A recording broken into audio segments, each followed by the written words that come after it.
What's up, guys? Welcome to Daily Dose of Reddit. This is your host, Zach, and today's subreddit is r/EntitledParents. This story's called Two Tales of My Entitled Aunt from My Childhood. Hey, my lovelies. So my mom was borrowing my laptop and saw the story that I posted here about my entitled aunt and cousin. I forgot to log out, and she told me a few more stories about entitled aunt, some of them that I was too young at the time to remember, that I could post on here for y'all to read. No better way to relax than putting on a share playlist and writing about entitled people. A quick bit of context. I don't really have that many good memories of my father. He ran out on us when I was 6, and excluding a couple of instances where he's contacted myself or my mom for money, another story for another day, he hasn't attempted to reach out to us since. Now, any good memories that I have of my father have almost always been linked to a bad memory of an entitled aunt. If that made any sense at all. I'm exhausted. And the first story is a great example of this. Story 1. Entitled aunt smacks me and mocks me for doing nothing wrong. When I was about 4, my mom got a new job in a supermarket about half an hour away from where we lived. She was also doing a hospitality course at the local college, so I spent most days either in daycare or with my dad. He would usually just sit me down in front of the TV or a box of toys whilst he did his own thing, but sometimes he'd actually want to spend quality time with me. My favorite thing to do on these days was to get my coloring pens and give him tattoos on his arms whilst we played I Spy or some other game. It seems stupid, but it's one of the memories I hold on to because he genuinely seemed content to be in my company. So one day we were sat on the sofa and I was drawing the usual tattoos, rainbows, animals, mermaids, etc. when entitled aunt decided to drop by for a visit. At this point, my dad had kind of nodded off. He was a light sleeper, so if I'd left the sofa, he would have woken up. And I continued drawing, happy to listen to the Disney songs in the background. Then it happened. I was dragged off the sofa by my arm and smacked on the hand and the back of my leg.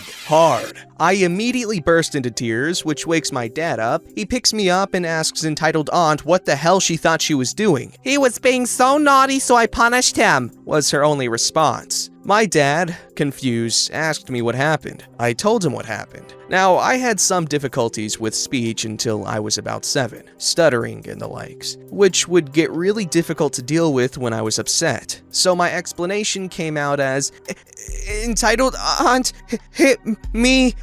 I not bad," which entitled aunt was all too happy to mock me for. "Honestly," Dad's name, "you let him get away with everything. No wonder he can't talk like a normal child. You're terrified of making him cry." I can't really remember the rest of the conversation, and some of the stuff was paraphrased because I was, 4 years old and my mom was out, so she didn't see it take place. My mom came home later that night, and I was still pretty upset about what happened, so I cried to her about my entitled aunt. My mom was pissed. She and entitled aunt had a massive argument and didn't speak for months. Mom was also pissed at Dad for not freaking out at her in the first place. He just stood there and let the psychotic bench berate his 4-year-old son. After that, I stopped giving my dad tattoos because I was afraid of getting smacked and yelled at again. Story 2. Boys can't play with dolls. This happened when I was around 6-ish at the time of the story, so I remember a lot more than the previous story, as I was a little bit older, but my mom filled me in on some of the parts that I didn't witness or are a little blurry. So I'd always played with dolls as a child. My mom encouraged it as she believes that letting little boys play with dolls helps them grow up to be good fathers. Not true in all cases, but it's a cute thought. Entitled cousin was around 1 or 2-ish when this took place, and I hadn't seen her since she was a few months old. I was super excited and started clearing out some of my old toys for her to play with. Barbies, cars, action figures, etc. Nothing with small parts, for obvious safety reasons. I did this a lot when new family members were coming to visit, as I had a group of toys that I played with all the time, and others that I didn't, so it made sense to me to give those toys to someone who would play with them. The day came came and entitled aunt showed up with entitled cousin. I was really excited to see her. Now honestly, entitled cousin was a pretty decent kid until she hit like 4 or 5, so she was thrilled when I took her hand and led her to my room to see all the toys that I had laid out for her. She immediately toddled over to the box, took out a couple of monster trucks, and started playing with them, giggling when I pressed the buttons that made them light up and play music. My mom and entitled aunt came through and everything seemed to be going fine until I decided to go and play by myself for a little bit. I walked over to my doll's crib, I called her Violet, and lifted her out to feed her, and that's when entitled aunt started staring.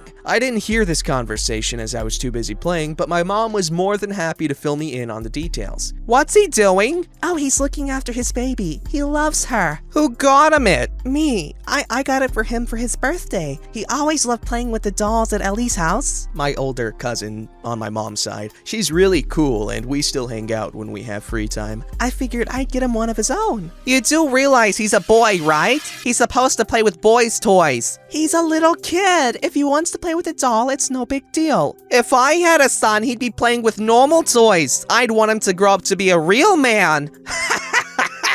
I am a real man, entitled aunt. I just can't help looking better in a dress than you. Look, entitled cousin plays with cars. Does that make her less of a girl? No, but... Exactly. Let the kids play with whatever toys they want. It isn't hurting anyone. Entitled aunt huffed at this and dropped the subject. The rest of the day was pretty uneventful until entitled aunt was getting ready to leave. Fabulous little queen. I know I could write OP, but this biatch knew I was fabulous. Yeah, entitled aunt? Are you a boy or a girl? I'm a boy. So don't you think you should be playing with these? Gestures to the box of cars and action figures. Instead of this? She gestured towards Violet. I do like them, entitled aunt, but I like Violet too. She's my baby. You're a boy. Boys don't play with dollies, do they? But entitled aunt takes Violet out of my hands and looks at her. She's holding her with one leg, which upsets me as my mom had showed me how to hold a baby safely, and me being a child, I was horrified. Entitled aunt, stop! You're gonna hurt her! It's a doll, son. It can't feel anything. Now how about we give this to entitled cousin? She'll love it. Note, entitled cousin doesn't care about the doll because she doesn't make noises and have flashing lights like the monster trucks. I start crying at this point. Entitled aunt wants to take my baby away, and as a 6-year-old, it's devastating. My mom rushes in and snatches the doll out of entitled aunt's hands and gives her to me. What are you playing at? He's a boy. Boys aren't supposed to play with dolls. Entitled cousin is more suited to play with dolls than him. He's given entitled cousin a bunch of toys that he doesn't play with anymore. He's not giving away the toys he does play with because you want him to. He's gonna turn out gay. You do know that, right? Well played, entitled aunt. Well played. And? Do you really want one of those as a child? Honestly, I don't care what he wants to be. If he's gay, straight, bi, whatever, I don't care because he's my child and I love him. Nice to see how you'd feel about entitled cousin if she came out to you, though. Entitled cousin really wants a doll. She loves dollies. Entitled cousin is sat on the floor playing with a monster truck and chewing a toy dinosaur. She couldn't give a shit about the doll right now. She hasn't even acknowledged the doll. Entitled aunt sulked. She tried a couple more arguments but gave up when she realized that my mom wasn't going to back down from this. She grabbed entitled cousin and left, and my mom reminded me that I could play with any toys that I wanted and not listen to entitled aunt. Thanks, Mom. You're the best. Anyways, those are 2 stories about my entitled aunt from my childhood. I have loads more stories about her, like when she berated me for choosing a purple cast when I broke my arm, letting entitled cousin ruin my school project, or the meltdown she had when she found out I was gay, and a drag queen. 2 separate but equally amusing stories. I'll probably post them all here when I need to vent, but that's it for today. Thank you all for reading, and I hope y'all are having a fabulous day.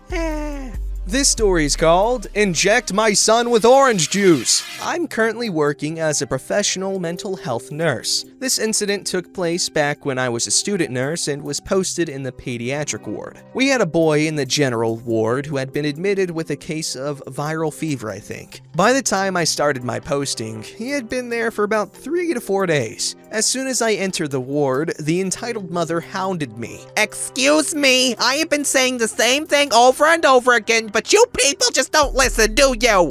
Well, hello, ma'am. I'm sorry, what seems to be the problem here? This is my first day here, and I don't really know. Well then, why are you here if you don't know anything? Go back and send someone who's not as stupid as you. Though I highly doubt anyone in this hospital really has a brain. I apologize again, ma'am, but if you could just tell me what's wrong, then I might be able to sort it out. Well, I've been telling your people for the past few days that my son doesn't like apple juice. He likes orange juice, and you should give him that. But nobody's listening to me. He's still getting apple juice, and even that is of really bad quality. Okay, it seems that the good folks down in the kitchen have it wrong. Don't worry, ma'am, I'll consult them with a nutritionist and we'll have this sorted out in no time. Entitled mother just scoffed and marched away. I talked with the nutritionist and asked why the kid was being forced to take apple juice when he didn't like it. But she told me that that kid wasn't getting apple juice. In fact, he wasn't getting juice at all. He was getting milk with almost every meal. Now, I was getting confused. I talked to the entitled mother and she shouted at me how I was stupid like the rest of my staff. Just then, breakfast arrived. Sure enough, the kid had milk and not juice. Ma'am, the nutritionist suggested milk for your kid and that's what he's getting. He's not getting apple juice. No, you idiot, he gets that with his lunch and not breakfast. Deciding to see what the issue was once and for all, I promised her I'll come back at lunchtime to settle the issue. Lunch arrived and the kid got, you guessed it, milk. I again pointed this out to the entitled mother and she said the kid gets apple juice after the lunch. Okay, what? I was really puzzled then. Just then, a nurse arrived to administer the afternoon medications. See? Now he'll be getting that nasty apple juice. Just then, the nurse hung a bag of saline by the kid's bedside and injected a vial of MVI, or multivitamin infusion, in it and connected it with the kid's IV line. The MVI injections we had in our hospital were yellow-colored and smelled like someone just farted 3 days worth of tacos.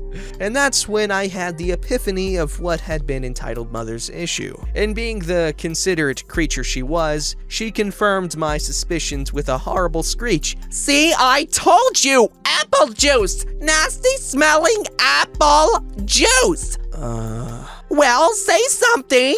Ma'am, that's not apple juice. It's an injection. Don't you dare lie to me! Everybody else has been saying the same thing, but I know the truth. You people have orange juice. I've seen it! Give my son that. Put orange juice in that bag. All subsequent attempts to explain to her failed. She screamed loudly and disturbed other patients as well. The attending physician heard all the commotion and came to see what the matter was. He also tried to explain that her son was, in fact, being given an injection, but she refused to believe that we weren't injecting her son with apple juice and that juice couldn't be given intravenously. Fine. If this is apple juice, then I suppose you wouldn't mind a taste. And with that, the awesome doc disconnected the IV line, poured some of that nasty apple juice in a cup, and shoved it under entitled mother's nose, who promptly gagged. Oh, please, have some juice and we'll give your son different one. You'll like it, I promise. Naturally, entitled mother refused. She never asked for orange juice again, but I heard from other patients that the entitled mother had been blabbering about suing us for injecting her son with bad quality apple juice